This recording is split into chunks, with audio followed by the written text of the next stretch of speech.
Shalom dan selamat sahabat saya ucapkan kepada seluruh teman-teman dimanapun berada. Kembali lagi bersama dengan saya, Ariel Kurnaidi, dan pada hari Sabat ini kita akan kembali untuk mempelajari pelajaran sekolah Sabat kita di kelas Cornerstone. Dan pada hari Sabat ini kita sudah tiba di Sabat atau pelajaran yang ke-9 dengan judul Bulan yang Buruk Terbit. Ayat intinya diambil dari dalam kitab 2 Tawarik pasal 28 ayat yang pertama. Demikian firman Tuhan. Ahaz berumur 20 tahun pada waktu ia menjadi raja, dan 16 tahun lamanya ia memerintah di Yerusalem. Ia tidak melakukan apa yang benar di mata Tuhan seperti Daud bapa leluhurnya. Teman-teman, pada hari Sabat ini kita masih mempelajari kisah tentang bangsa Israel. Di sini dikatakan dalam tahun ke-17 zaman Pekah bin Remalia, Ahaz yaitu anak Yotam, raja Yehuda, menjadi raja. Nah, Ahaz ini dia tidak melakukan apa yang benar di mata Tuhan. Dia melakukan perbuatan-perbuatan seperti bangsa-bangsa yang telah dihalau Tuhan dari depan orang Israel. Bahkan di sini dikatakan ia mempersembahkan anaknya sebagai korban dalam api, sesuai dengan perbuatan keji bangsa-bangsa yang telah dihalau oleh Tuhan.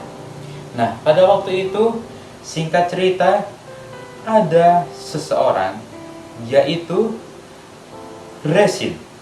Dia adalah Raja Aram, dan Pekah bin Remalia, Raja Israel. Mereka datang untuk memerangi Yerusalem, dan mereka mengepung Ahaz. Sudah barang tentu, orang yang diperangi, orang yang dikepung, tentu saja dia akan merasa ketakutan. Nah, tetapi Ahaz ini dalam rasa ketakutannya, bukannya dia datang kepada Tuhan, dia meminta pertolongan Tuhan, tetapi dia melakukan hal yang lain. Di sini Ahaz menyuruh utusan-utusan kepada Tiglat-Pileser, Raja Asyur, untuk mengatakan, "Aku ini hambamu dan anakmu. Majulah dan selamatkanlah aku dari tangan Raja Aram dan dari tangan Raja Israel yang telah bangkit menyerang aku." Ahaz, dia bahkan mengambil perak dan emas yang terdapat di dalam rumah Tuhan dan dalam perbendaharaan istana raja, dan barang-barang tersebut dia kirimkan kepada Asyur, kepada Raja Asyur sebagai persembahan. Dan Raja Asyur dia mendengarkan permintaan dari Ahaz, dan dia maju melawan Damsyik, merebutnya dan mengangkut penduduknya tertawan ke Kir, tetapi Rezin dibunuhnya. Tentu Raja Asyur dia menyelamatkan Ahaz, dia membantu Ahaz. Dan sesudah itu pergilah Raja Ahaz menemui Tiglat-Pileser, Raja Asyur, ke Damsyik. Setelah Raja Ahaz melihat mezbah yang ada di Damsyik, dikirimkannya lah kepada Imam Uria ukuran dan bagan mezbah itu menurut perbuatannya yang tepat. Lalu Imam Uria mendirikan mezbah tepat seperti keterangan yang dikirimkan Raja Ahaz dari Damsyik. Demikianlah dibuat Imam Uria menjelang datangnya Raja Ahaz dari Damsyik.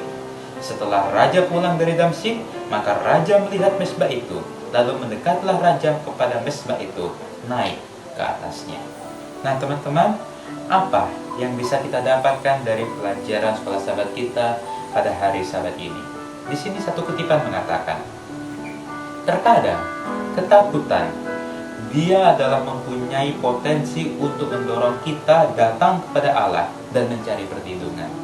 Tetapi sayangnya, Raja Ahaz di dalam ketakutannya itu menuntun Raja Ahaz untuk mencari keamanan dalam dewa-dewa dan kerajaan-kerajaan lain. Namun, hal itu harus dibayar dengan harga yang mahal. Bangsa Israel pada saat itu, mereka sudah jauh dari Tuhan. Mereka sudah tidak lagi melakukan apa yang benar di mata Tuhan. Bahkan mereka sudah menyembah Allah-Allah, dewa-dewa yang lain. Di sini kutipan Roh Nubuat mengatakan, sesungguhnya ini adalah satu masa kebinasaan besar bagi bangsa pilihan itu.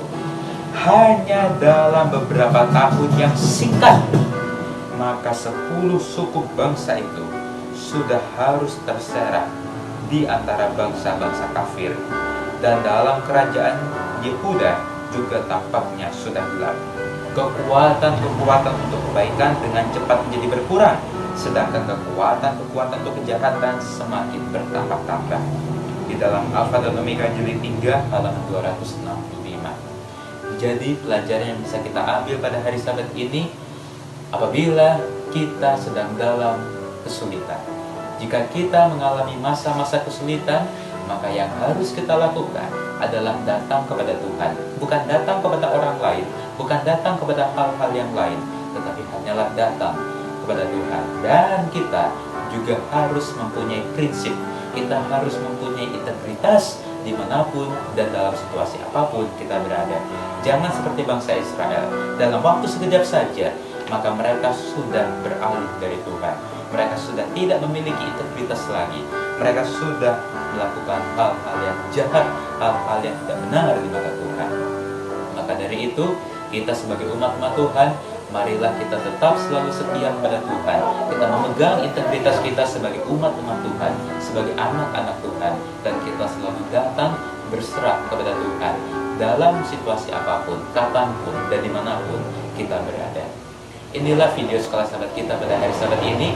Dan kalau teman-teman menyukainya, silahkan untuk di like videonya.